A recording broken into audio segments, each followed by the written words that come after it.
Senator, nice to talk to you again, sir. Good to be with you, Greta. Senator, I want to start first with that spy balloon from China, which crossed from the Aleutian Islands all across the United States, eventually taken down this weekend in the Atlantic. Were you advised at any time or given any information about this before you saw it on television or heard about it from someone? No. First I became aware of it is when I saw it on television. What do you make of this and the fact that, we didn't learn about it till it was over, I think, the state of Montana? Would you expect that we would have heard something about it before, or that it would have been taken down before? Yeah, exactly. We should have heard about it before when it was off the Aleutian Islands. It should have been taken down right there and then. They had to have known about it with our ability to detect any kind of interdiction into our airspace. So I think we're going to have to get some answers here as to, when were the intelligence agencies and the defense agencies aware of it? Why wasn't it shot down over or before it got to even the Aleutian Islands or that area?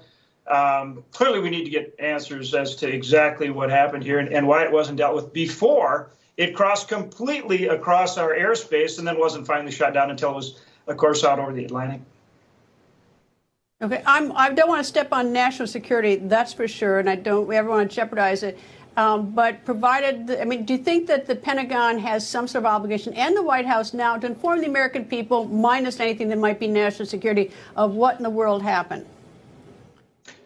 I do. Think about it, Greta. All the time we have, whether it's Russia or other adversaries that are, they'll come and test our airspace, and we rally fighter aircraft to go up and interdict them. And that's part of what they do to test our response time and those kinds of things. So, clearly we monitor that all the time. And obviously we should have been well aware of a balloon, the size of 3 different Greyhound buses.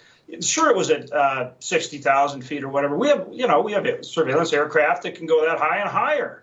Our B-52 will go almost, which comes out of Minot Air Force Base. That'll go about 50. I maybe shouldn't give. I don't want to give classified heights, but my point is, obviously they should have known about it, interdicted it, and we should have known about it and been informed. All right, let me turn to another issue involving China. Your home state, the Hoeven project. Of course, my show went out to North Dakota in October so we could take a good look at this story. Now it looks like there's a vote tonight, but it looks like that's dead in the water after finally the Air Force speaking up. I take it that's something you wanted to have happen, that you wanted this to go away. That's right. You and I talked, I think, when you were out here or shortly thereafter, and both Senator Kramer and myself had obviously gone to the community, said, look, we've talked to the Air Force. There are national security concerns here, and you should not pursue this project with Hoeven.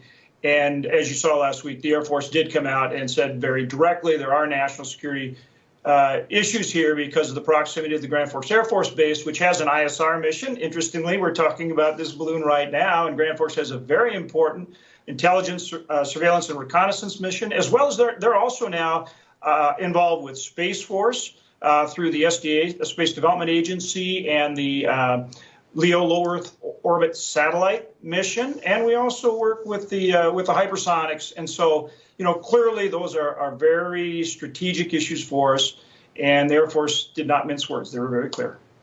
Senator, thank you very much for talking to me, sir, and I hope you come back. And I guess sort of a congratulations is in order in that the Hoeven project, which you didn't want to go forward, now looks like at least it's been scrapped, at least for the time being.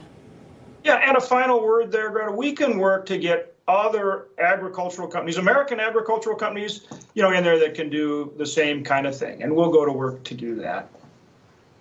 And in terms of the ag part of it. Ag part of it, very important. I understand. We don't need a Chinese company. We can do the ag part, and we're working on that and make that work for the community. And I should also add, we're talking about the communist China, not the Chinese people. I always have to make that reference, that nobody has anything against the Chinese people. It's the question is the communist China aspect to it. That's exactly right. Thank you, sir. Thanks, Greta. Good to be with you.